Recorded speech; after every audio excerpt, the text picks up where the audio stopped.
সকলের সাথে বন্ধুতা, কারোর সঙ্গে বৈরিতা নয়।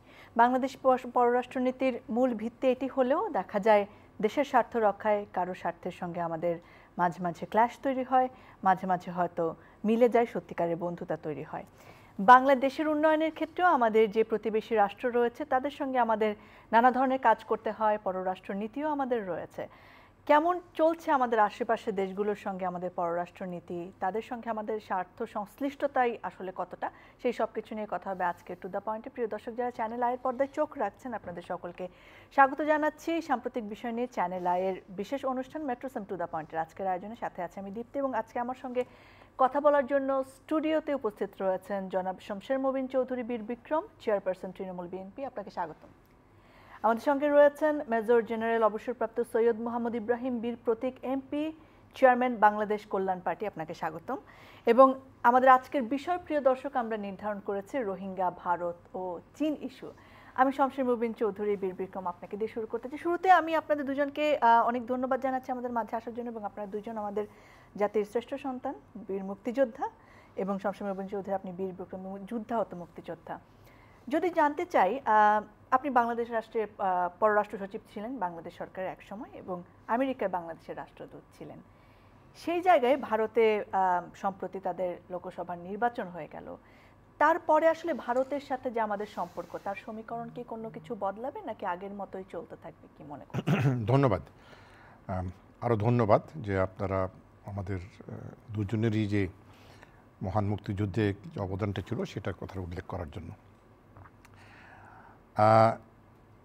বাংলাদেশের মাননীয় প্রধানমন্ত্রী সহ আরও দক্ষিণ এশিয়ার অনেক সরকার এবং রাষ্ট্রপ্রধান নরেন্দ্র মোদীর শপথ গ্রহণ অনুষ্ঠানে উপস্থিত ছিলেন ভারত সরকারের আমন্ত্রণে। এটা প্রথমবার নয় যে নরেন্দ্র মোদী তার প্রতিবেশী রাষ্ট্রের সরকার প্রধান বা রাষ্ট্রপ্রধান দেখে তার অভিষেক অনুষ্ঠানে আমন্ত্রণ জানিয়েছিলেন। 2014 সালে বোধহয় প্রথমবার যখন বিজেপি সরকার গঠন করে তখনও তখন পাকিস্তানকেও জানানো হয়েছিল। এবার ব্যতিক্রমী ছিল যে পাকিস্তান এবং আফগানিস্তানকে জানানো হয়নি।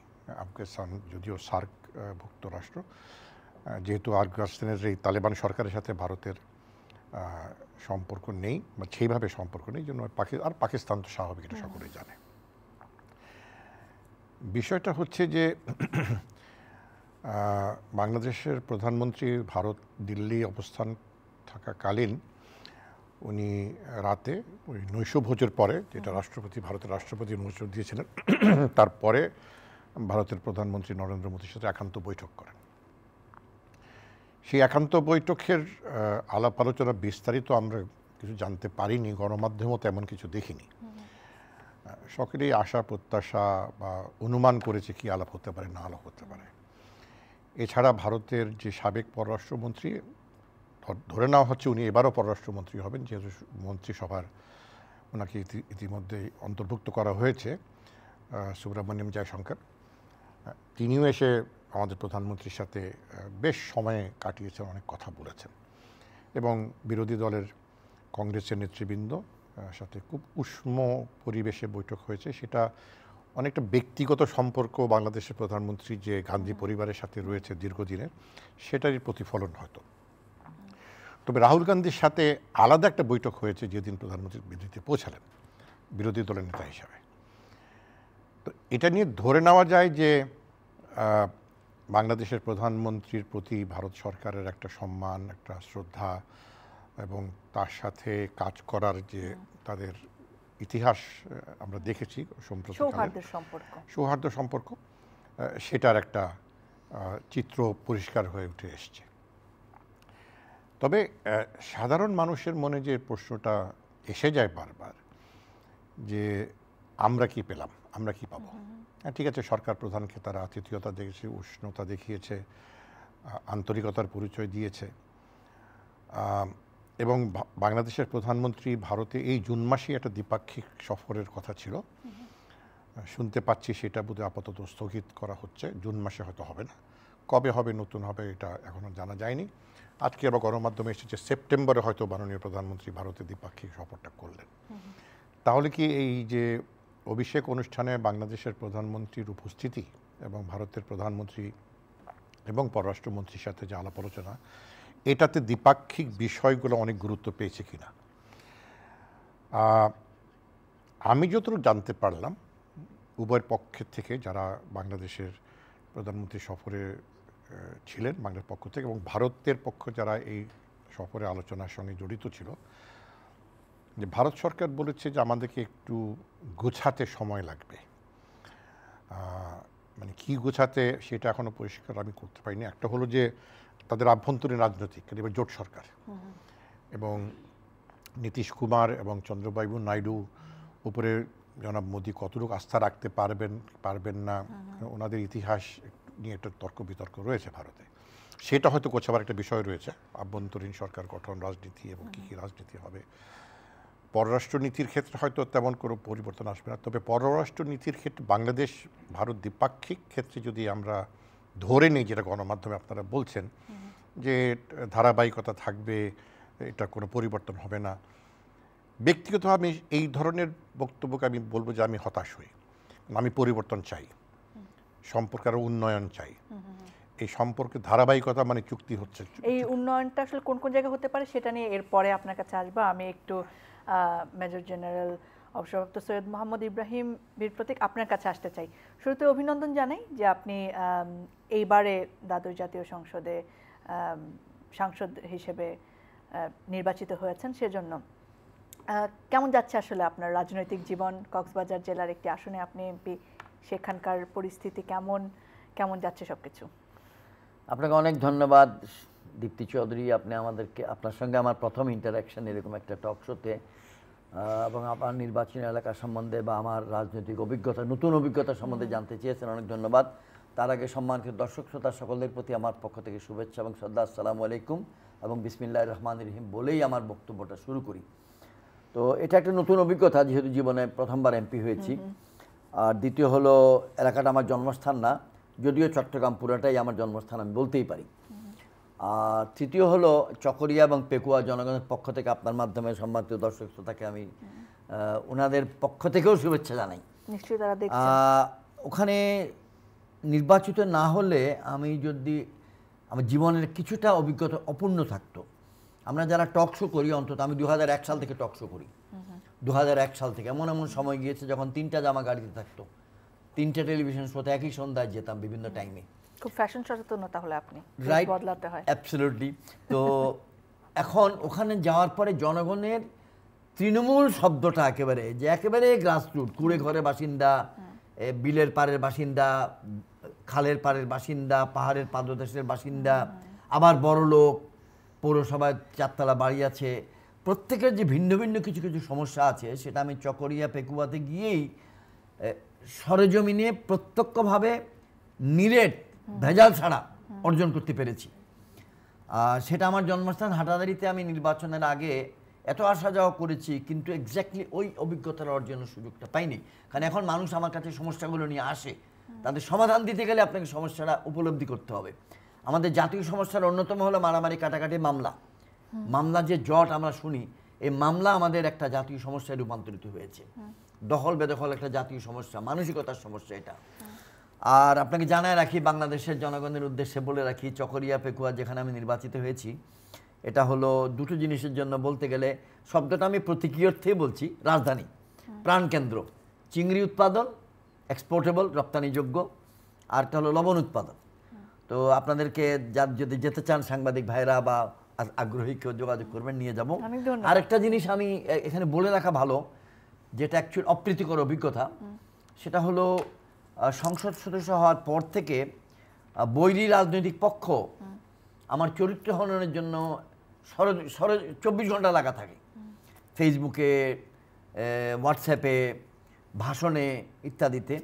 আর অতি সম্প্রতি এমনকি বলতে গেলে এটা বলা উচিত কি উচিত না জানি না, যে জীবনের প্রতি হুমকি দিয়ে দেয়, নিজের মান সম্মানের প্রতি হুমকি তো কন্টিনিউয়াস আছে, ফ্যামিলিদের প্রতি হুমকি থাকে।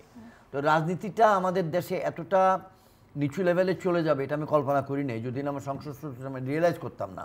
স্যার নির্বাচন করেছিলেন, আল্লাহর হুকুম হয়ে ওঠেন নাই। তো এটা হলো যে আমাদের রাজনীতির একটা অত্যন্ত গভীর ক্ষত, নেগেটিভ ক্ষত, যে আপনারা ক্ষমতার জন্য মানুষকে মেরে ফেলতেও উদ্যত হতে পারেন। তার চরিত্র, তার পরিবারের চরিত্র, তাদের সহায় সম্পদ, মানুষেরটা তো যাচ্ছেই, আমি তো একদমই সম্বলহীন। কিন্তু এই সব চ্যালেঞ্জ মোকাবেলা করে আল্লাহর কাছে শুকরিয়া জনস্বার্থে কাজ করে যাবেন, করে যাচ্ছি। এবং আমি ওখানে বাসা নিয়েছি, আমি ওখানে অফিস নিয়েছি। আমার গত 5.5 মাস সংসদ হিসেবে জীবনের মধ্যে আমি 50% টাইম ফিজিক্যালি ওখানে কাটাই আসছি। বাহ, দারুণ।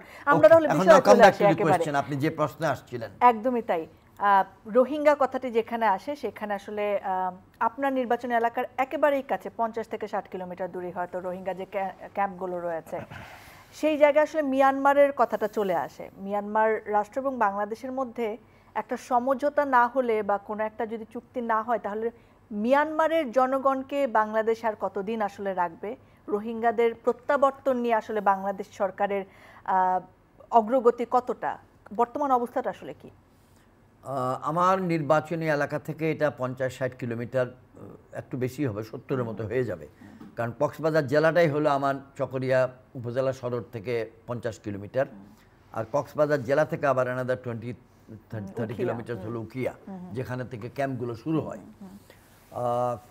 উখিয়া এবং টেকনাফে সবচেয়ে বেশি রোহিঙ্গা আশ্রয় পেয়েছে, উখিয়াতে সবচেয়ে বেশি, টেকনাফে তারপরে। আর আমাদের চকরিয়াতে বা কক্সবাজার সদরে ক্যাম্প নাই।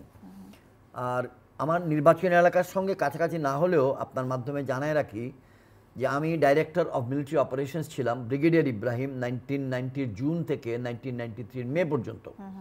এই 2 বছর 10 মাস সময়ের কালের মধ্যে মাঝখানে 92-তে একটা রোহিঙ্গা সমস্যা এসেছিল। তখন বাংলাদেশ সরকার স্ট্রং পররাষ্ট্রনীতি নিয়ে মোকাবেলা করেছেন এবং সামরিক বাহিনীকে নির্দেশ দিয়েছিলেন, তোমরা যেন বর্ডারে মোতায়েন হও, প্রয়োজনে আমরা শক্তি দিয়ে প্রতিহত করব। তো সেই অভিজ্ঞতাটা আমার পুরোপুরি রয়ে গেছে। 1992 অপারেশন নাফ রক্ষা, এটা ছিল একটা সাংকেতিক নাম, যেমন অপারেশন ব্লু স্টার বলে, যে অপারেশন ডেজার্ট স্টর্ম বলে, এরকম অপারেশন সি অ্যাঞ্জেল বলে, এরকম নাম আছে অনেকগুলো।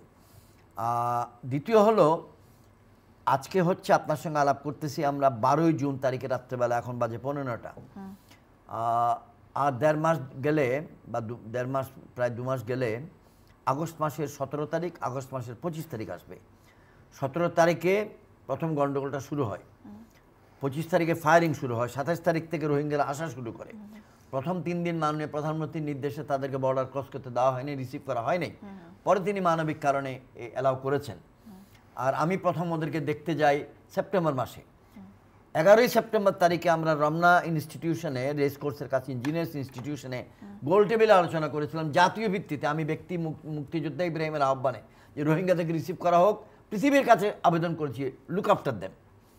এখন মনে করি আমরা যে মানবিকতা নিয়ে, যে উদারতা নিয়ে তাদেরকে রিসিভ করেছিলাম, প্রশ্ন এসেই যায়, এটা কি ভুল ছিল নাকি সঠিক ছিল? পৃথিবী তার মূল্য দিচ্ছে না।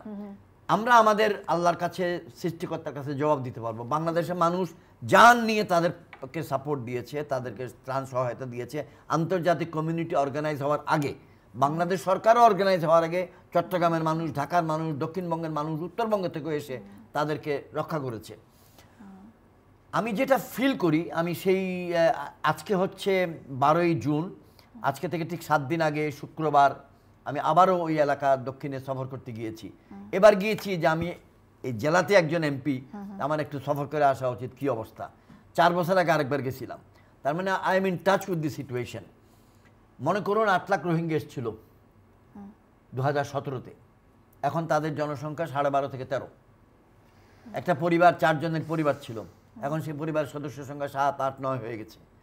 ওখানে এখন চাইল্ড এজ বেশি, কারণ লিমিটেড স্কোপ, 20 ফিট বাই একটা ঘর, 20 ফিট বাই 15 ফিট বাই ঘর, 15, 20টা, 30টা ঘরের একটা ক্লাস্টার, তারপর একটা 20 ফিট জায়গার উঠান সবার জন্য। দারুণ কষ্ট। সেই সময় আমিও গিয়েছি এবং একটা জায়গাটা এত ছোট, মানে সেটা বস্তির থেকেও আসলে খারাপ অবস্থা। এবং বিদেশি যে সংস্থাগুলো রয়েছে তাদের ইনভেস্টমেন্টও নিশ্চয়ই সময়ের সাথে কমে এসছে, অনেক কমে গেছে। এখন তারা বলছে, বিদেশিরা বলে যে আমাদের তো পৃথিবীতে আরো অনেক মাথা ব্যথা আছে, খালি রোহিঙ্গা তো আমাদের একমাত্র মাথা ব্যথা না। তো কিন্তু বাংলাদেশ সরকার স্টেট ফার্স্টলি, জনগণ আমরা এটাকে ধরে রেখেছি। এখন আরেকটা প্রশ্ন আছে, একটা কুড়িঘরের মধ্যে এরকম একটা সিচুয়েশন কিন্তু পার্বত্য চট্টগ্রামের বাঙালি কমিউনিটিতে আছে। পার্বত্য চট্টগ্রামের বাঙালিরা 1988 সালের জুলাই, আগস্ট, সেপ্টেম্বর মাসে বিভিন্ন শিবিরের মধ্যে গিয়েছিল বাধ্য হয়ে। 3 বছর মেয়াদের জন্য তাদেরকে শিবিরে নেওয়া হয়েছিল। 15 ফিট 20 ফিট ঘরের মধ্যে একটা পরিবার, আজকে 30 বছর। আচ্ছা, আমাদের কি কি ব্যারিয়ার আছে, ওদেরকে আমরা ফিরিয়ে দিতে পারছি না কেন তাদের নিজেদের দেশে? একটা হলো যে গ্রাহক দেশ বা তাদের অরিজিনাল জন্মভূমি যেটা মিয়ানমার, তো তাদেরকে আজকে 50 বছর ধরে তাদের নাগরিক হিসাবে ডিক্লাইন করেছে, তারপরে বাসিন্দা হিসেবে নিয়েছে, কিন্তু নাগরিক না। 2 নম্বর হচ্ছে যে প্রদেশ থেকে তারা এসছে সেই প্রদেশটা আমাদের নিকট পরিচিত রাখাইন প্রদেশ, যার সাবেক নাম আরাকান। আরাকানে অনেকগুলো ডেভেলপমেন্ট হয়ে গেছে গত 8-10 বছরের মধ্যে। চীন একটা গভীর সমুদ্র বন্দর নির্মাণ করেছে আমাদের সীমান্ত থেকে অ্যাপ্রক্সিমেটলি 50 কিলোমিটার দূরে। বঙ্গোপসাগরের নীল পানি, ব্লু ওয়াটার্স অফ বে অফ বেঙ্গল চীনের প্রয়োজন। সেখান থেকে তারা গ্যাস পাইপলাইন নিয়েছে, তারা বিদ্যুৎ সরবরাহ নিয়েছে, সেখানে তারা একটা সেক্লুডেড ইন্ডিপেন্ডেন্ট ইকোনমিক জোন করেছে, ইন্ডাস্ট্রিয়াল জোন, যেমন আমরা করেছি ইকোনমিক জোন, এরকম এগুলোর নিরাপত্তা প্রয়োজন।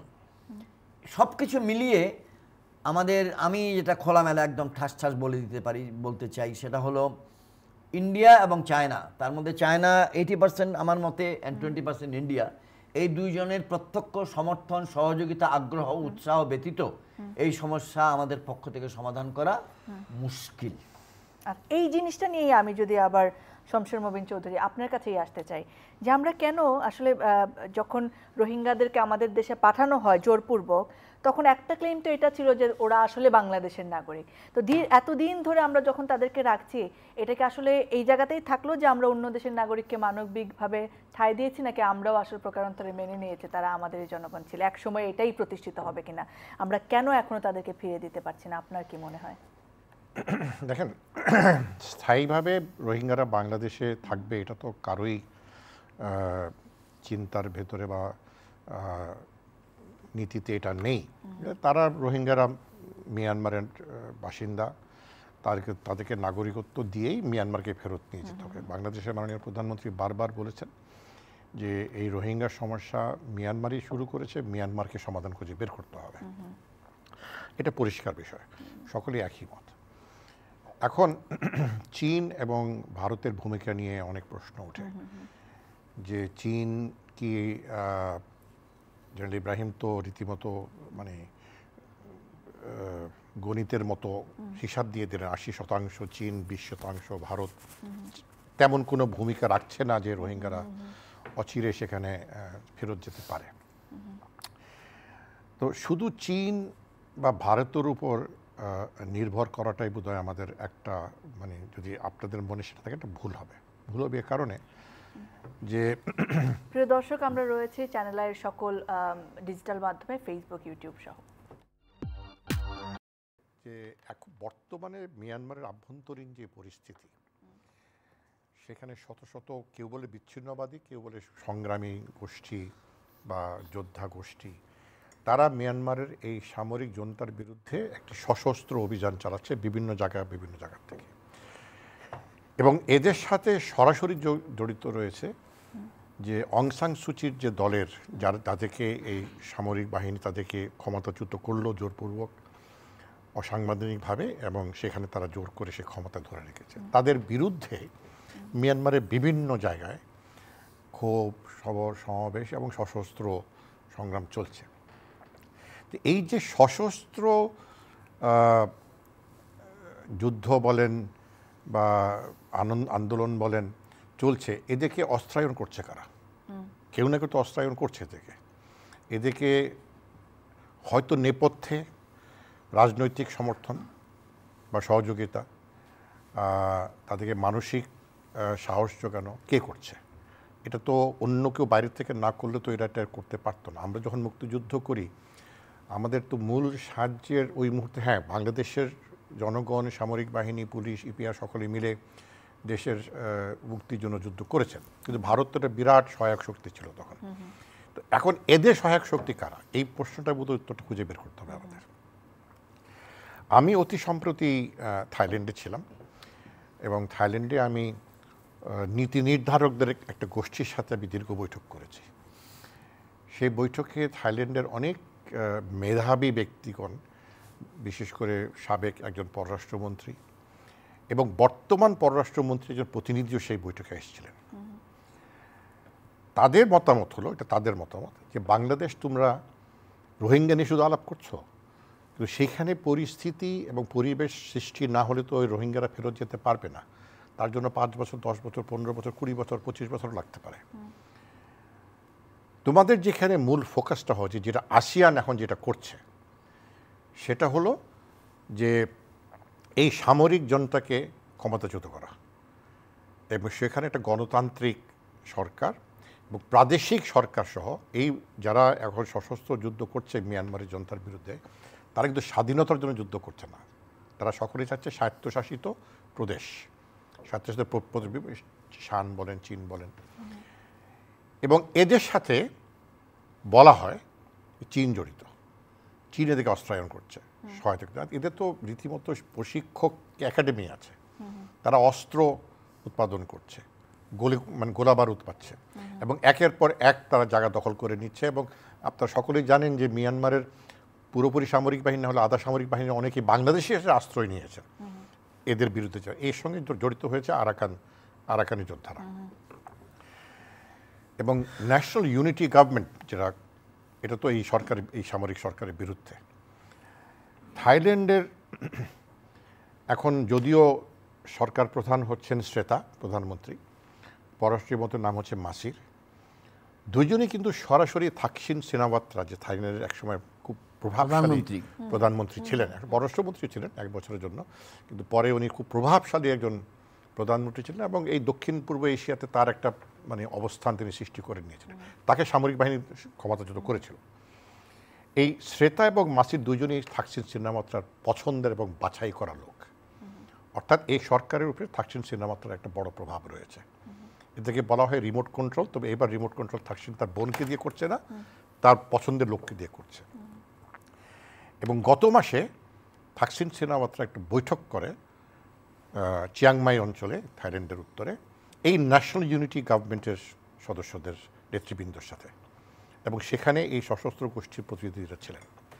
অর্থাৎ থাইল্যান্ড এদিকে একটা রাজনৈতিক হোক, মানসিক হোক, একটা সহযোগিতা করতে তারা প্রস্তুত দিচ্ছে। কারণ থাইল্যান্ডও কিন্তু এখন অনেক মিয়ানমারের বাসিন্দারা গিয়ে আশ্রয় নিচ্ছেন এই সামরিকের বিরুদ্ধে, ইন্দোনেশিয়াতেও নিচ্ছেন।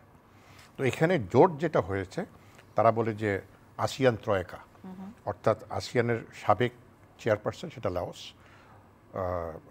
বর্তমান চেয়ারপারসন এবং ভবিষ্যৎ চেয়ারপারসন ইন্দোনেশিয়া, এই 3টা দেশ মিলে, এবং তারা চীনের সাথেও যোগাযোগ করছেন যে কীভাবে মিয়ানমারের আভ্যন্তরীণ পরিস্থিতির পরিবর্তন আনা যায়।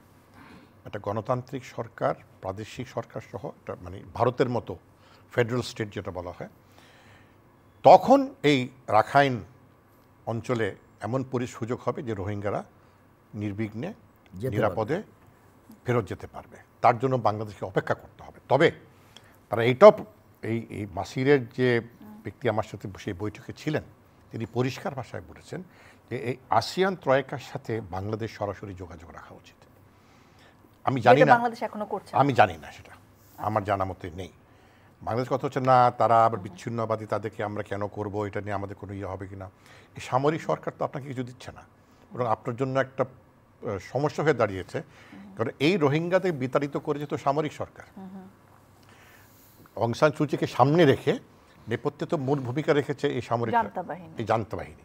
তো তারা বলছে এই আসিয়ান ত্রয়কার সাথে বাংলাদেশ এবং তার সঙ্গে জাতিসংঘ, যুক্তরাষ্ট্র, ইউরোপিয়ান ইউনিয়ন, চীন, ভারত সকলেই মিলে একটা প্রচেষ্টা চালানো উচিত। এটা সময় সাপেক্ষ, যে এই সামরিক জান্তাকে সরিয়ে এখানে গণতান্ত্রিক সরকার, তখন যে মিয়ানমারের অভ্যন্তরে যে পরিবেশ সৃষ্টি হবে, সেখানে রোহিঙ্গারা শান্তিপূর্ণভাবে ফেরত যেতে হবে। তবে যে সমস্যাটার কথা জেনারেল ইব্রাহিম পরিষ্কার করে বললেন, যে 8 লক্ষর জায়গায় এখন 12 লক্ষ 13 লক্ষ হয়ে দাঁড়িয়েছে। আগামী 2 বছরে এটা তো 15 লক্ষ ছাড়িয়ে যাবে। এই বোঝা আমরা কয়দিন, আমাদের যে সিদ্ধান্ত, যেটা মাননীয় প্রধানমন্ত্রী দেখিয়েছিলেন যে মানবতা করে, সিদ্ধান্তটা মোটেই ভুল নয়, খুবই সঠিক সিদ্ধান্ত ছিল। অন্যান্য দেশে এখন অধিবাসীদের বিষয়ে নীতিগত একটা বৈরী অবস্থান রয়েছে।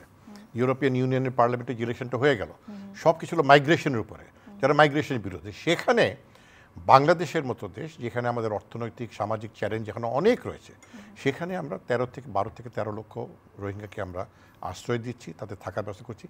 তবে আরেকটা যেটা সমস্যা হচ্ছে আমাদের জন্য, এটা যেন ইব্রাহিম ভালো বলতে পারবেন, যে ওখানকার বাসিন্দা, আদি বাসিন্দা যারা বাঙালি, তাদের সাথে রোহিঙ্গাদের শুরুতে যে একটা মানে কি বলবো, যে একটা সম্মত না থাকলেও মানে একটা হ্যাঁ এদের একটা হ্যাঁ মানবিক একটা অবস্থান ছিল, বিতাড়িত হয়েছে, তার ঘর বাড়ি পুড়িয়ে দিয়েছে, ধর্ষণ হয়েছে, সেটা অনেকটা শুধু নেই না, সেটা এখন বৈরী অবস্থানে চলে গেছে।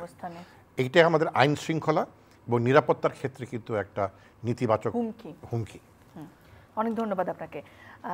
আমি একটু মেজর জেনারেল ইব্রাহিম আপনার কাছে যদি আসি, আপনি এখন সরকারের অংশ হিসেবে সংসদে রয়েছেন, অর্থাৎ না আপনার কথাটা মেহেরবানি করে আপনি সংশোধন করুন। সংসদে রয়েছেন, আপনি বলতে পারেন, সরকারকে প্রশ্ন করতে পারেন। করতে পারেন, আমি সরকারের অংশ না, আপনি এটা বলবেন না। আমি বিরোধী দলে বসি, সিরিয়াল নাম্বার 4, গোলাম কাদের সাহেব, আনিস ইসলাম মাহমুদ সাহেব, রুহুল আমিন হাওলাদার। নীতি নির্ধারণে আপনারা ভূমিকা রাখতে পারেন, আমাদের প্রতিনিধি হয়ে আপনারা প্রশ্ন করতে পারেন, এটা পারি ইনশাআল্লাহ। সেই জায়গায় আপনার কি মনে হয় যে আমরা এতক্ষণ কথা বললাম যে অনেক পদক্ষেপ আসলে পুরো পৃথিবী জুড়ে নেওয়া হচ্ছে রোহিঙ্গা ইস্যুতে, বাংলাদেশ সরকার আসলে যথেষ্ট পদক্ষেপ নিচ্ছে কিনা বা আরো নেওয়ার কোনো ভূমিকা আছে কিনা? এই মুহূর্তে যিনি পররাষ্ট্রমন্ত্রী জনাব মাহমুদুল হাসান, ডক্টর মাহমুদ ডক্টর হাসান মাহমুদ, চট্টগ্রামের কৃতি সন্তান, রাঙ্গুনিয়ার কৃতি সন্তান, তো আলহামদুলিল্লাহ। কিন্তু ওনার সঙ্গে গত 2 মাস 2.5 মাসের মধ্যে আর কোনো আলাপ আলোচনার সুযোগ আমার হয়ে ওঠে না, কারণ ওনার ব্যস্ততাটা অনেক বেশি। তো একজন চাটগাঁইয়া হিসাবে মাঝে মধ্যে হয়, কিন্তু ডিপ আলাপ হচ্ছে না, গভীর আলাপ হচ্ছে না। আর স্থানীয়ভাবে local members of the parliament জনাব কমল সাহেব, আর ওদিক দিয়ে আমাদের বদিক সাহেবের সম্মানিত স্ত্রী শাহিন, এদিক দিয়ে আমাদের আশেক কুতুবদিয়া মহেশখালীতে আছেন। আমরা টোটাল 4 জন আর কি, কক্সবাজার 1, কক্সবাজার 2, কক্সবাজার 3, কক্সবাজার 4, এই 4টা আসন, আর আমি হলো 1-এ। তো আমাদের মধ্যে গল্প স্বল্প হয়, জেলা সদরে বিভিন্ন মিটিংয়ের জন্য যখন যাই, আইন শৃঙ্খলা মিটিংয়ে যাই, চিংড়ি মহল মিটিংয়ে যাই, উন্নয়ন সভায় যাই, তো তখন অনেক আলাপ হয়। অ্যাকচুয়ালি এটা কক্সবাজার জেলা এবং তার দক্ষিণ অংশের মানুষের জন্য একটা বড় বার্ডেন হয়ে দাঁড়িয়েছে। আমি ঠিক এই জায়গাটাতে আসতে যাচ্ছিলাম, শমশের মুবিন যেমন একটা কথা বলি, আমি যদি আমাদের কক্সবাজার জেলার সম্মানিত এসপি বা আমাদের চকরিয়া, পেকুয়া উভয় উপজেলার যে থানাদের ওসি, তাদের মনোভাবটা বলি, যে সরকার কিন্তু এই এত বড় একটা বার্ডেন সামলানোর জন্য পুলিশ বাহিনীকে অতিরিক্ত অনেক জনবল দেয় নাই। কক্সবাজার জেলার জন্য 8 বছর আগে যে জনবল ছিল, অন্য সকল জেলার মতো করে যেরকম চলতো, ওই একই বাজেট মানে জনবলের বাজেট দিয়ে তারা এই সমস্যাটাও সমাধান করছে। ফলে আমার চকরিয়া সাফার করছে, চকরিয়ার জনগণ বিক্ষুব্ধ, চকরিয়ার জনগণ অসন্তুষ্ট, আমরা যথেষ্ট সহায়তা পাই না, কিন্তু ওসি তো জান দিয়ে দিচ্ছে, পুলিশ যথেষ্ট খেদমত করতেছে। এই একটা জিনিস আপনাকে তুলে ধরলাম, যে এখন এর পরেরটা হলো যে সরকার আর কি করতে পারে।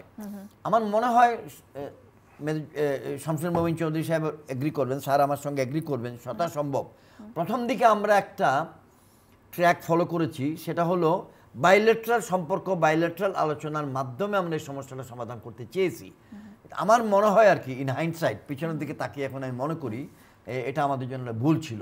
এই ধরনের সমস্যাগুলো পৃথিবীতে যতগুলো জায়গাতেই সমাধান হয়েছে, বেশিরভাগই কিন্তু মাল্টিল্যাটারাল, মানে একাধিক পক্ষকে জড়িত করতে না পারলে চাপ তৈরি হয় না।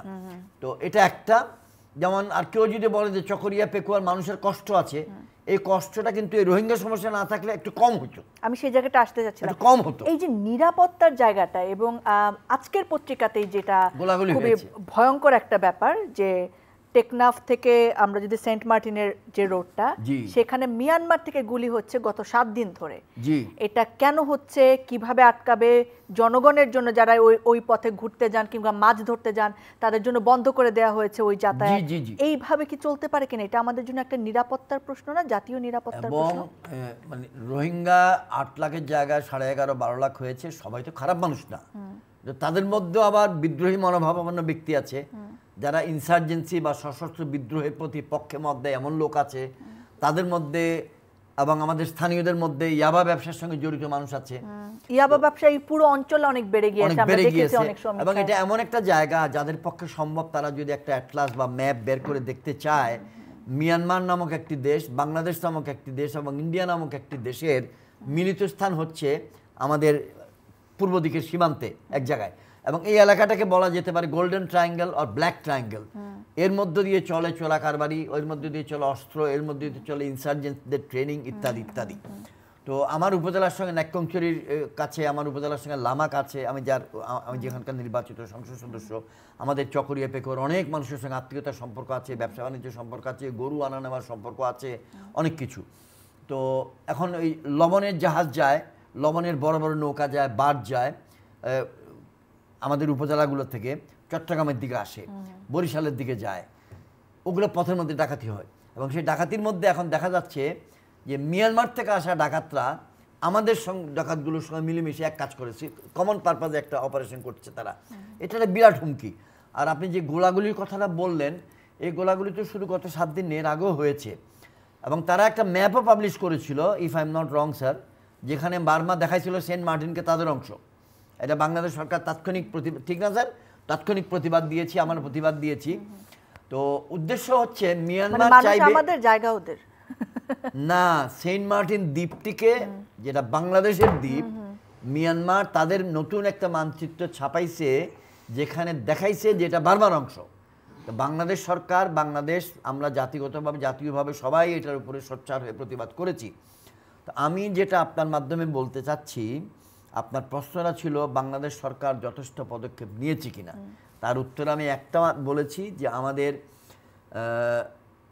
আমাদের ভূখণ্ডের উপরে তাদের গোলাগুলি হয়েছে, আমাদের ভূখণ্ডের উপরে তাদের হেলিকপ্টার ফ্লাই করেছে, আমাদের ভূখণ্ডের উপরে তারা আমাদের মানুষকে ধরে নিয়ে গেছে। 4-5 বছর আগে তারা আমাদের বিওপিকে আক্রমণ করেছিল। কিন্তু বাংলাদেশ সরকার একটা জিনিস করেছে বলে আমি প্রশংসা করব, আমাদের সামরিক বাহিনী, আমাদের বিজিবি সবাই আমরা ধৈর্য প্রদর্শন করেছি, অর্থাৎ পরিস্থিতিটাকে এসকালেট করতে দেই নেই। কারণ ওই অঞ্চলে যদি কোনো একটা সামরিক সংঘাত শুরু হয়, তাহলে 8 লাখ 8.5 লাখ এই রোহিঙ্গাদের কি হবে? এরা তো একদম নিরীহ নাগরিক, এরা গোলাগুলি দুই পক্ষের মাঝখানে পড়ে যাবে, যুদ্ধক্ষেত্রের মাঝখানে পড়বে তারা। এটা বিরাট কনসার্ন বাংলাদেশের জন্য, এটা মারাত্মক একটা চাপ। এটা একটা। আরেকটা হলো, আমি মনে করি যে এখন সঠিক পদক্ষেপটা তারা নিয়েছে যে পৃথিবীর আরও অনেকগুলো বড় বড় শক্তিকে জড়িত করেছে এখানে। আমি কোনো মতেই চীন বিরোধী বক্তব্য দিচ্ছি না বা ভারত বিরোধী বক্তব্য দিচ্ছি না, কিন্তু আমি মনে করি এই সমস্যাটা সমাধান হওয়া বা না হওয়ার মধ্যে বাংলাদেশের স্বার্থ যতটুকু জড়িত, এরকমভাবেই চীনেরও রাষ্ট্রীয় স্বার্থ, ভারতেরও রাষ্ট্রীয় স্বার্থ একটা বড় অংশ জড়িত। এই 3টা রাষ্ট্রের মধ্যে একটা কম্প্রোমাইজ আসতে হবে। আর যদি আমাদেরকে 25 বছর অপেক্ষা করতে হয়, তাহলে একটা জেনারেশন যারা এই রোহিঙ্গা ক্যাম্পে বড় হয়েছে, সে যখন 20 বছরের বয়স হবে, 18 বছর বয়স হবে, 25 বছর বয়স হবে, সে তো আরাকান চিনবে না, রাখাইন প্রদেশ চিনবে না, সে বলবে এটাই আমার দেশ। এবং এই মুহূর্তে এই দুটো উপজেলা, টেকনাফ এবং উখিয়ায়, স্থানীয় জনসংখ্যার থেকে রোহিঙ্গা জনসংখ্যা বেশি, এবং সেখানে একটা মনোভাব সৃষ্টি হয়েছে যে আমরাই তো এখানকার মানুষ। একটা দারুণ জায়গায় আপনি আলো ফেলেছেন যে এখানেও আবার বিদ্রোহী ভাবাপন্ন হতে পারে কিনা, যারা এখান থেকে যেতে চায়। যথেষ্ট সম্ভাবনা আছে। আমি বলবো যে এটা একটা আসলে এটাকে বলবেন মাঠের মধ্যে কৃষকরা যখন ছোটকালে দেখেছি, আমাদের বাড়িতে আমিও নিজে নিয়ে যেতাম, আমরা বলতাম চাটগাঁই ভাষা আইল্লার মধ্যে মানে কয়লা থাকতো, উপরে তুষ থাকতো, ভিতরে কয়লাটা জ্বলতো, ও তামাক খাওয়ার জন্য ওরা টিক্কাটা ওইখান থেকে জ্বালায় নিত। তো এরকম এটা একটা আইল্লা, উপরে তুষ, কিছুই দেখা যাচ্ছে না, ভিতরে কিন্তু কয়লার মধ্যে আগুন জ্বলতেছে। এই ধরনের একটা পরিস্থিতি আমি মনে করি। আরেকটা কথা যেটা স্যার বললেন, বা আসিয়ানের লোকরা স্যারের সঙ্গে আলোচনার সঙ্গে বলেছেন বলে স্যার বললেন এখানে আমাদের সামনে, আমার জানা মতে বা আমার 19-20 হতে পারে আমার তথ্যটা, 27টা বৈরী সশস্ত্র বিদ্রোহী গোষ্ঠী আছে মিয়ানমারের কেন্দ্রীয় সরকারের বিরুদ্ধে যুদ্ধ করতেছে। তার মধ্যে 2টো গোষ্ঠীর নাম আমরা জানি যারা রাখাইন প্রদেশের, একটার নাম আরাকান আর্মি, একটার নাম আরসা। এদের বেসগুলো কিন্তু হচ্ছে এই যাকে বলে আমরা যারা এই নন বুদ্ধিস্ট, এদের বেসে নন বুদ্ধিস্ট। ওনারা হচ্ছেন মঙ্গলয়েড, একটু চ্যাপ্টা নাক, একটু খাড়া চুল, একটু চোখ ছোট, একটু পীতবর্ণের চামড়া। আর আমাদেরটা হলো খাড়া নাক, আমাদের অনেক চুল, আমাদের চোখগুলো বড়। এই একটা হচ্ছে মঙ্গলয়েড, মানব গোষ্ঠীর মঙ্গলয়েড অংশ, আর হচ্ছে মানব গোষ্ঠীর এরিয়ান অংশ। তো এই দুটো এখন থেকে 5 বছর 6 বছর আগে, এখন থেকে 4-7-8 বছর আগেও প্রচুর সংখ্যক বাঙালি পেপারে লিখেছে, আমাদের বাংলাদেশের টক শোতে বলেছে যে একটা কৌশল হতেও পারে বাংলাদেশ সরকার যদি এখানের থেকে একটা ইনসার্জেন্সি গোষ্ঠীকে, একটা বৈরী সশস্ত্র গোষ্ঠী সৃষ্টি করে মিয়ানমার সরকারের বিরুদ্ধে যুদ্ধ করার জন্য আরাকানে প্রবেশ করায়। কিন্তু অতি সঙ্গত কারণেই বাংলাদেশ সরকার সেই পদক্ষেপটা নেয় নাই, কারণ তাহলে আজকে বাংলাদেশকে একটা বিরাট আসামির কাঠ গড়ায় দাঁড়াতে হতো। তো এটা আমাদের বিরুদ্ধে যখন শান্তি বাহিনীকে কেউ মদত দিত, আমরা এটা পছন্দ করি নাই। মানে এই রোহিঙ্গা ইস্যু সমাধানে আসলে আরো আলোচনা দরকার, আরো গবেষণা দরকার, আরো অনেক বেশি পদক্ষেপ দরকার বলে নিশ্চয়ই মনে করছেন আপনি এবং আমরা অনেক। এটা ঈদের সময় এসেছে, আমরা রোহিঙ্গারাও যেন একটু ঈদটা করতে পারে, কোরবানি তাদেরকে আন্তর্জাতিক সংস্থাসমূহ গরু ছাগল দিবে। আমাদের চকরিয়া পেকুয়া বলেন, সারের সিলেট অঞ্চল বলেন, চট্টগ্রামবাসী বলেন, হাটাদারিবাসী বলেন, সবাই কোরবানিটা যেন শান্তিতে করতে পারে, আমরা এটা কামনা করছি, শুভেচ্ছা জানাই। কিন্তু মিয়ানমারের সঙ্গে জড়িত ব্যক্তিরা এই সময়টাতে যখন মনে করবে বাংলাদেশ সরকার, আইন শৃঙ্খলা বাহিনী, পুলিশ, র্যাব সবাই কোরবানির ঈদের ছুটিতে ব্যস্ত, ঠিক এই সময় কোনো গন্ডগোল যেন করে না, সেটা আমাদের চোখ কান খোলা রাখতে হবে। জি, চোখ কান খোলা রাখতে হবে। অনেক ধন্যবাদ আপনাকে। আজকের আয়োজনের শেষ প্রশ্নটি হয়তো আমি শমসে মুবিন চৌধুরী আপনাকে দিয়ে করতে চাই। যে জায়গায় শুরুর প্রশ্ন আমি আপনাকে থামিয়েছিলাম এবং যেখানে প্রশ্নটি আসলে উত্থাপিত হয়েছিল যে ভারতের সঙ্গে আমাদের যে সম্পর্ক রয়েছে সেটি থাকাই কি আমাদের জন্য কল্যাণকর নাকি তার উন্নয়ন দরকার। যেমন এক পক্ষ বলছে যে বর্তমান সরকার আসলে ভারতের মদতপুষ্ট, ভারতের সমর্থনে এসেছে এবং বাংলাদেশ আসলে ভারতের সঙ্গে যে স্বার্থ সংশ্লিষ্ট আমরা ডিলগুলো করে থাকি সেটা আসলে এক প্রকার সমঝোতা, এখানে অনেক ক্ষেত্রে বাংলাদেশের স্বার্থ রক্ষা হয় না, ভারত যা বলে আমরা তাই করি, সেটাই হচ্ছে নাকি সত্যি আমাদের তাদের সঙ্গে একটা বন্ধুতার সম্পর্ক রয়েছে এবং আমরা আমাদের স্বার্থ নিয়ে বেশ সচেতন থাকি ভারতের সঙ্গে, কি বলবেন? না, আমি আমি বলবো না যে এটা আমাদের পররাষ্ট্র নীতির নতজানু, এটা আমি কোনোদিনই বলবো না। আমি মনে করি যে বাংলাদেশের স্বার্থকে সংরক্ষিত করার দায়িত্ব সরকারের, এবং সরকার যথেষ্ট মানে স্পষ্ট ভাষায়, বিশেষ করে অভিন্ন নদীর পানির বন্টনের ক্ষেত্রে, এটা তো মূল ইস্যু আমাদের সাথে ভারতের, এবং সীমান্ত এলাকায় হত্যা। আমাদের প্রশ্ন বারবার এসে যায় যে সেই 2011 থেকে আজ অবধি ভারতের একাধিক প্রধানমন্ত্রী এই প্রতিশ্রুতি দিয়ে আসছে যে সীমান্ত এলাকায় হত্যার কাণ্ড শূন্যের খাতে নেমে আসবে, তা নেমে আসেনি, এখনো হচ্ছে। এখন মানুষ প্রশ্ন করে যে নেপাল ভারত সীমান্তে কোনো এরকম হত্যাকাণ্ড ঘটে না কেন, ভুটান ভারত সীমান্ত এলাকায় এখানে এরকম ঘটনা ঘটে না, এখানে চোরাচালান ব্যাপার অনেক আছে। আমরা যখন পাকিস্তান সেনাবাহিনীতে চাকরি করতাম, বর্ডার আউটপোস্ট মানে বিওপি, ইপিআরের সীমান্ত এলাকায় থাকতো, সেগুলি পরিদর্শন করার আমাদের একটা মানে কাজের একটা অংশ ছিল, এবং আমি একাধিক যশোর, কুষ্টিয়া অঞ্চলে অনেক বিওপি আমি সফর করেছি। তখন কিন্তু এই ঘটনা ঘটতো না, অর্থাৎ পাকিস্তানকালে কিন্তু বাঙালিকে বিএসএফ হত্যা করে মানে করেনি, কিন্তু স্বাধীন বাংলাদেশের নাগরিককে বিএসএফ গুলি করে হত্যা করছে। এই বিষয়গুলো একটা সমাধান খুঁজে আনতে হবে। অভিন্ন নদীর পানির বন্টনে আমার মনে হয় যে হয়তো বাংলাদেশের প্রধানমন্ত্রী, আমি আশা করি যে, বিশ্বাস করি, যেহেতু উনি একজন দেশপ্রেমিক, যে মানে উনি সোচ্চার হয়ে বলেছেন, শক্ত ভাষায় বলেছেন যে এই দুইটি সময়, কারণ গঙ্গা চুক্তি নবায়নের সময়টা কিন্তু এই দুই সরকারের মেয়াদকালেই হবে 2026 সালে। সেখানে বিহারের একটা ভূমিকা থাকতে পারে। তিস্তা নিয়ে তো পশ্চিমবঙ্গের মুখ্যমন্ত্রী একটা বা পশ্চিমবঙ্গের সরকারের একটা অবস্থান রয়েছে, যেটা আমাদের পক্ষে যাচ্ছে না। এই গঙ্গা নিয়ে কিন্তু বিহারের একটা অবস্থান ছিল, যেটা আমাদের পক্ষেও না। এবং গঙ্গা নবায়নের ক্ষেত্রে যেহেতু বিহারের মুখ্যমন্ত্রী বা বিহারের দলটি এখন এই সরকারের জোটের একটা অংশ, তারা এই গঙ্গা চুক্তি নবায়নের ক্ষেত্রে কোনো জটিলতা তৈরি করবে কিনা। এর জন্য আমি যতটুকু মানে মনে করি যে ভারত সরকারের যে নীতি নির্ধারক যারা আমাদের প্রধানমন্ত্রীর সাথে এবার বৈঠকে বসেছিলেন, প্রধানমন্ত্রী থেকে শুরু করে পররাষ্ট্রমন্ত্রী এবং অন্যরা, যে বাংলাদেশ হচ্ছে ভারতের সবচেয়ে বিশ্বস্ত পার্শ্ববর্তী দেশ, এই ব্যাপারে কোনো সন্দেহ নেই। আপনারা মালদ্বীপে দেখেছেন কি হয়েছে, শ্রীলঙ্কায় দেখছেন কি ঘটেছে, ভুটান এবং নেপালেও কিছুটা মানে গরম নরম সম্পর্ক রয়েছে। বাংলাদেশ একমাত্র দেশ যে দেশের সরকার ভারতের জন্য কোনো মাথা ব্যথা নয়, তাই না? এবং আমাদের সঙ্গে ভারতের আসা যাওয়া কানেক্টিভিটি মানে বিশাল, মানে সংখ্যায় আপনি বলতে পারবেন। আমি সিলেটের মানুষ, আমি তো জানি কতটা এলাকা থেকে আমরা ভারতে আসা যাওয়া করতে পারি, এবং আমি গিয়েছিও, একাধিকবার গিয়েছি। তো এই সব ইতিবাচক দিকগুলো তো থাকবেই। তো সেইটা যদি ধারাবাহিকতা হয় তাহলে বলবো আমাদের অভিন্ন নদীর পানির বন্টনের ক্ষেত্রে কী হবে, উন্নয়নটা সেখানে আসতে হবে।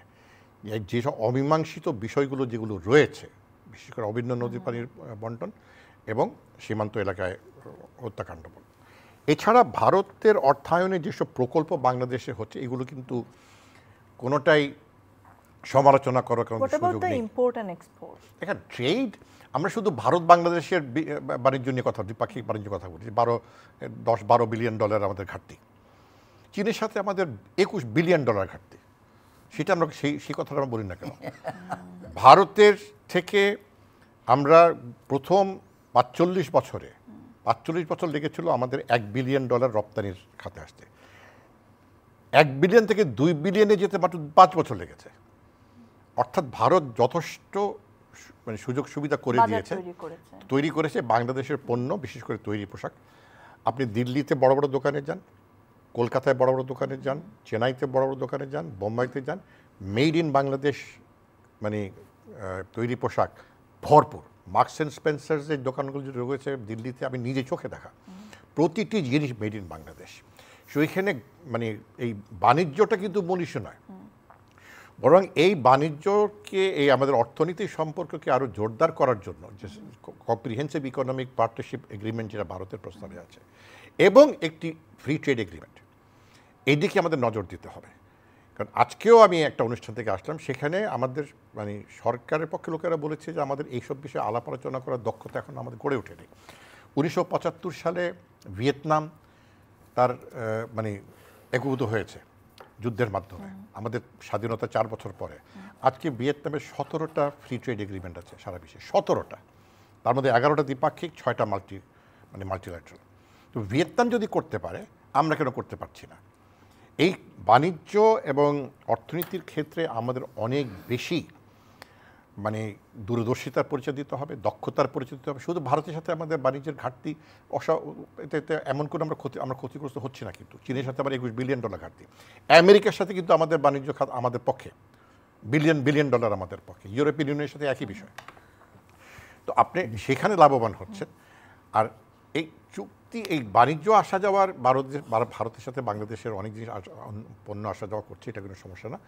বিষয়গুলো হচ্ছে অভিন্ন নদীর পানির বন্টন, সীমান্ত এলাকায় হত্যা এবং ভারতের অর্থায়নে যেসব প্রকল্প হচ্ছে এগুলি বিশেষ করে রেল যোগাযোগ ক্ষেত্রে কিন্তু ভারত বড় ধরনের একটা, এবং ভারতের যে ধরনের তারা কন্ডিশন ধরে দেয়, শর্ত ধরে দেয়, এগুলো কিন্তু অনেক অনেক অন্য দেশের থেকে অনেক বেশি মানে সহায়ন।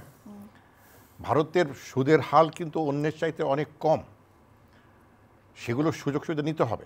তবে যেহেতু ভারত একটি গণতান্ত্রিক রাষ্ট্র, তাদের ভিতরে জবাবদিহিতা রয়েছে, তারা 1 টাকা খরচ করতে হলেও কিন্তু তাদের একটা সিস্টেমের মাধ্যমে যেতে হয়। বিভিন্ন প্রশ্ন, এটা কেন দিবে, এটাকে টেন্ডারিং হয়েছে কিনা, এই হয়েছে, যেটা ওই আমলাতন্ত্রের কাজ যেটা। তো সেই আমলাতন্ত্র থেকে ভারত বেরোতে পারেনি, ভারত বেরোতে পারবে না, সেটা কিন্তু আমাদের জন্য ক্ষতিকর নয়।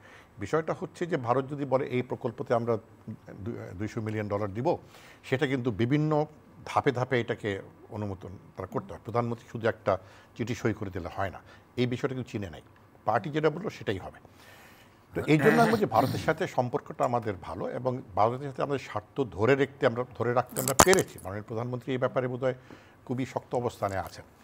বিষয়টা হচ্ছে ভারত দ্বিপাক্ষিক সফর যেটা হওয়ার কথা ছিল জুন মাসে, এটা শুনছি এখন জুন মাসে হবে না। এটা কবে হবে দিনক্ষণ নিশ্চিত করা হয়নি। ভারত সরকারের পক্ষ থেকে হয়তো বলা হয়েছে যে একটু সময় দেন আমাদেরকে, একটি প্রস্তুতি আমাদের জন্য সময় নিতে, অর্থাৎ আমরা কংক্রিট যাতে কিছু ডেলিভারি করতে পারি বাংলাদেশে, আমরাও ভালো কিছু অপেক্ষা থাকি। সেটার জন্য ভারত অনেক ধন্যবাদ আপনাকে। মেজর জেনারেল ইব্রাহিম, আপনি একেবারে সময় চাচ্ছিলেন, শেষ 1 মিনিট বলবেন। শেষ 1 মিনিট। নাম্বার 1 হলো যে বাংলাদেশ সেনাবাহিনীর একজন নতুন সেনাবাহিনী প্রধান হয়েছেন জেনারেল ওয়াকারুজ্জামান, অত্যন্ত চৌকস একজন অফিসার। আমি শুকর আলহামদুলিল্লাহ বললাম এবং ওনাকে অভিনন্দন জানালাম, সেনাবাহিনীকে অভিনন্দন জানাচ্ছি। কারণ বাংলাদেশের সব কিছুর নিরাপত্তা, সম্মান, চূড়ান্ত এবং শেষ রক্ষক হলো সেনাবাহিনী। উপরে আল্লাহ, নিচে জমিনে আমাদের সামরিক বাহিনী। 2 নম্বর হলো যে আমি বিরোধী দলে হলেও আমি সরকারকে ধন্যবাদ জানাবো যে চকরিয়া বা পেকুয়া উপজেলা উন্নয়ন কর্মকাণ্ড ইত্যাদি ইত্যাদি কোনো কিছুতেই আমি এখনও বৈরিতার শিকার হইনি, বরঞ্চ সরকার অত্যন্ত সুন্দরভাবে সকলের মতো করেই আমাদেরকে দিচ্ছে। এটা একটা পয়েন্ট। 3 নম্বর হলো যে সেখানে উপজেলা নির্বাচন হয়েছে, একখানে হয়েছে আওয়ামী লীগের প্রার্থী চকরিয়াতে, আরখানে হয়েছে বিএনপি থেকে বহিষ্কৃত প্রার্থী। তার মানে নির্বাচনে জনগণ তাদের মতামতটা প্রকাশ করতে পেরেছে। জনগণ চকরিয়া পেকুয়ার জনগণকে আমি অভিনন্দন জানাচ্ছি।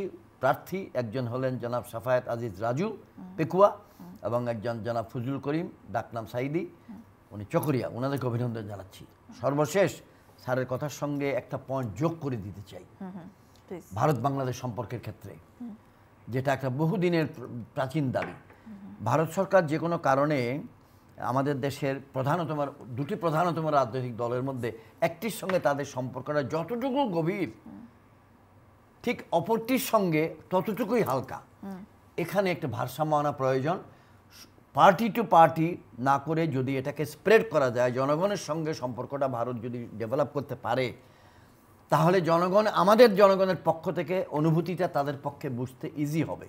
আমাদের প্রতি যে সকল নেগেটিভিটি রয়ে গেছে, আমরা পাচ্ছি না, অপ্রাপ্তি, আমাদের মধ্যে যে অপ্রাপ্তির একটা অনুভূতি আছে যেটা বাস্তব জেনুইন, সেটা ওভারকাম করতে সহায়ক হবে বলে আমি মনে করছি। অনেক ধন্যবাদ আপনাকে। সকলকে ঈদুল আজহার শুভেচ্ছা, সালাম, পবিত্র হজ মোবারক, লাব্বাইক শব্দের প্রতি আমাদের সকলের কৃতজ্ঞতা জানাচ্ছি আমাদেরকে আজকে সময় দেওয়ার জন্য। নিশ্চয়ই আবারও দেখা হবে, আবার কথা হবে। ধন্যবাদ প্রিয় দর্শক, আপনারা যারা সঙ্গে ছিলেন এতক্ষণ। আমরা চাই যে বাংলাদেশের স্বার্থ অক্ষুণ্ণ থাকুক, সব জায়গায় বাংলাদেশের জনগণ ভালো থাকুক, এবং সেই প্রত্যাশা রেখে আজকে বিদায় নিচ্ছি টু দ্য পয়েন্ট থেকে। আবারও দেখা হবে নিশ্চয়ই। সবাই ভালো থাকুন, সুস্থ থাকুন।